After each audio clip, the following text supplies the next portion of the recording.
Welcome to this explainer. In a digital world where it feels like literally everyone is posting, scrolling, and constantly curating their lives for public consumption, there's this really distinct group of people who just don't. No account, no feed, no endless scrolling. Today, we're diving into a genuinely fascinating psychological anomaly, life beyond the Instagram grid. We're going to unpack the psychology behind the folks who completely opt out. And as you'll see, their choice actually reveals a whole lot more about human nature than you might expect. Okay, let's get right into it. If you happen to be one of these people, or if you've ever hung out with someone who is, you know exactly what happens when this boundary comes up in conversation. You get hit with that inevitable, slightly confused question, wait, why not? People look at you as if you've watched everyone else put on this elaborate, flashy costume for a party, and you just decided to show up in your sweatpants. There's this quote from the source material that absolutely hits the nail on the head regarding that awkward friction. You tell someone you aren't on Instagram, and you get a slight tilt of the head like you just told them you don't own a microwave. The immediate assumption is usually, oh, they must be antisocial, or they're just a technophobe who can't keep up. But our sources reveal that assumption falls apart incredibly fast the second you look at actual behavior. Because here's the reality. These people are deeply social.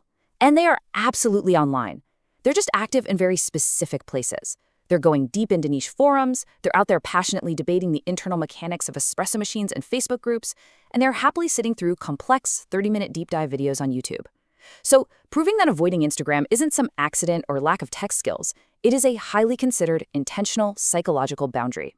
So, to understand why they leave, we really have to look at what they're walking away from. Strip away the colorful branding, the fun filters, the whole shebang, and what is the core environment?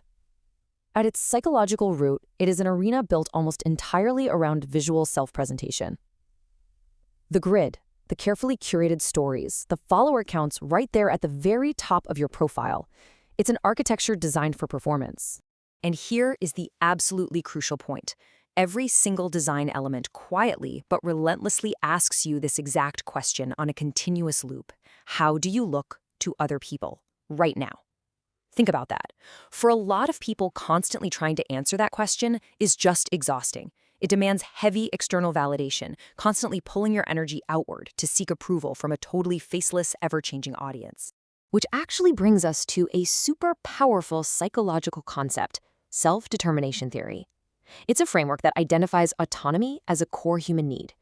In plain English, we flourish when our behavior is driven by our own internal values, not by external pressures. So when an app's entire reward system is built around external metrics, likes, followers, the quick dopamine hit of a story view, it creates this chronic, exhausting, low-level conflict for anyone who has already made peace with themselves and honestly doesn't need that external high five. And when you compare the underlying architecture of different platforms, it becomes super clear that non-users aren't against social media as a whole. They're just anti-performance. Think about Facebook for a second. It kind of functions like a neighborhood bulletin board, right? Real connection, manageable expectations. YouTube operates like a massive information library. You pull information inward, which rewards depth and genuine curiosity. But Instagram is a performance stage. It actively demands that you broadcast outward and visually curate your existence. Now, what happens when you're standing on a performance stage? You inevitably engage in what psychologists call upward social comparison. This isn't just an accidental side effect, folks. It is a mechanism baked right into the app's DNA. Every single post becomes a data point in this ongoing, totally unconscious audit of your own life. You see someone's highly curated highlight reel and silently start wondering, wait, is my apartment depressing compared to theirs? Why aren't my kids that well behaved? And the hard data actually backs this up. A major 2024 study of over 1,000 adults found that people who used Instagram for more than 3 hours a day showed meaningfully higher self-criticism scores than those using it for less than an hour. And the researchers noted this held true across literally all age groups. That upward social comparison has a real, measurable, negative impact on how you view yourself. Of course, when people finally decide to pull the plug and opt out, they rarely use clinical psychology jargon.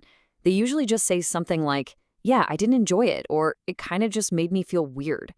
But what they're actually describing is the cumulative mental overhead of constantly calibrating their worth against a feed full of curated perfection. At a certain point, doing that heavy mental math simply stops being worth the cost of admission. To put this into perspective, we actually see this validated on a massive scale. 35,000 participants took part in an experimental abstention study. And here is the wildest part. This massive study was run in partnership with Meta itself. You know, the parent company of Instagram.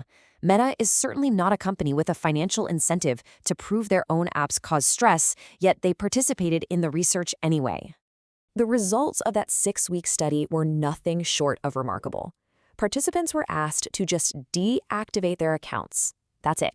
Stepping away for just a month and a half led to measurable improvements in self-reported happiness, alongside incredibly concrete reductions in anxiety and depression. For a huge chunk of the population, simply stepping off the stage shifts the whole cost-benefit calculation entirely. So who exactly are the people who can just walk away and never look back? Well, they tend to share a pretty incredible set of identity traits. They protect their mental space with an absolute firm boundary. Because their attention isn't constantly split between living a moment and figuring out how to perform it for a camera, they actually live much more fully in the present.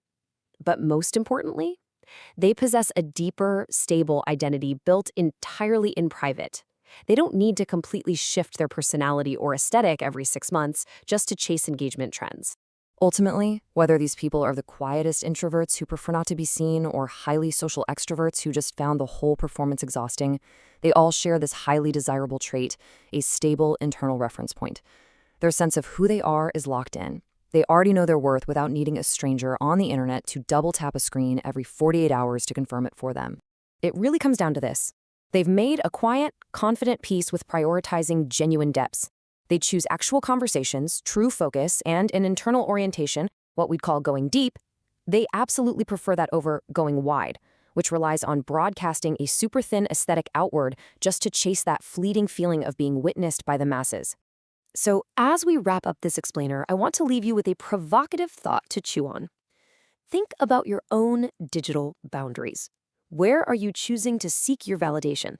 And at what cost to your focus and your actual presence in the real world? Ask yourself honestly, does your life really need a highlight reel? Thanks for joining me on this deep dive, and I'll catch you in the next explainer.